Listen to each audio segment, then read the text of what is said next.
நடுவு நிலைமை. தகுதி என ஒன்று நன்றே பகுதியார் பார்ப்பட்டொழுகப் பெறின். பகைவர் அயலோர் நண்பர் என பகுத்து பார்த்து ஒரு தலை சார்பாக நிற்காமல் இருத்தலே நன்மை தரக்கூடிய நடுவு நிலைமை எனும் தகுதியாகும். செப்பம் உடையவன் ஆக்கம் சிதைவின்றி எச்சத்திற்கே மாப்புடைத்து. நடுவு நிலையாளனின் செல்வத்திற்கு அழிவில்லை, அது வழி வழி தலைமுறையினருக்கும் பயன் அளிப்பதாகும். நன்றே தரினும் நடுவிகந்தாம் ஆக்கத்தை அன்றே ஒழிய விடல்.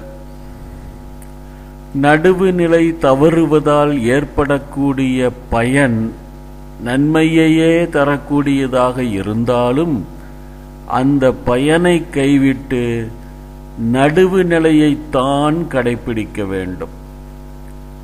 தக்கார் தகவிலர் என்பது அவரவர் எச்சத்தார் காணப்படும். ஒருவர் நேர்மையானவரா அல்லது நெறி தவறி நீதி தவறி நடந்தவரா என்பது அவருக்கு பின் எஞ்சி நிற்கப் போகும் புகழ் சொல்லை கொண்டோ அல்லது பழிச்சொல்லை கொண்டோதான் நிர்ணயிக்கப்படும். கேடும் பெருக்கமும் இல்லல்ல நெஞ்சத்து கோடாமை சான்றோர் கணி.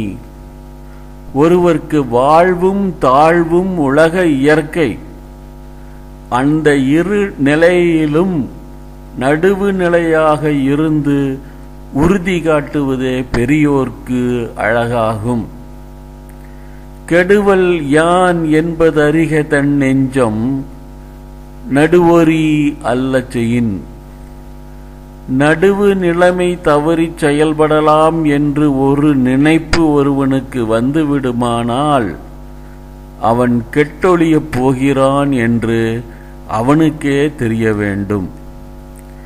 கெடுவாக வையாதுலகம் நடுவாக நன்றி கண் தங்கியான் தாழ்வு.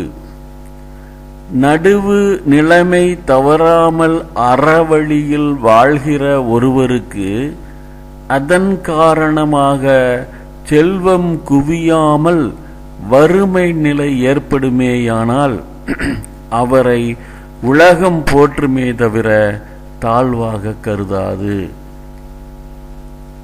சமன் செய்து சீர்தூக்கும் கோல் போல் அமைந்தொருவாள் கோடாமை சான்றோர் கணி. ஒரு பக்கம் சாய்ந்து விடாமல் நாணயமான தராசு முள் போல இருந்து நியாயம் கூறுவதுதான் உண்மையான நடுவு நிலைமை என்பதற்கு அழகாகும். சொற்கோட்டம் இல்லது செப்பம் ஒரு தலையா உட்கோட்டம் இன்மை பெறின். நேர்மையும் நெஞ்சுறுதியும் ஒருவர்க்கு இருந்தால் அவரது சொல்லில் நீதியும் நியாயமும் இருக்கும்.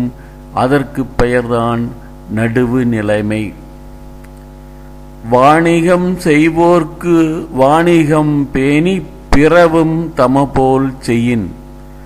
பிறர் பொருளாக இருப்பினும் அதனை தன் பொருளைப் போலவே கருதி நேர்மையுடன் வாணிகம் செய்தலே வணிக நெறி எனப்படும்.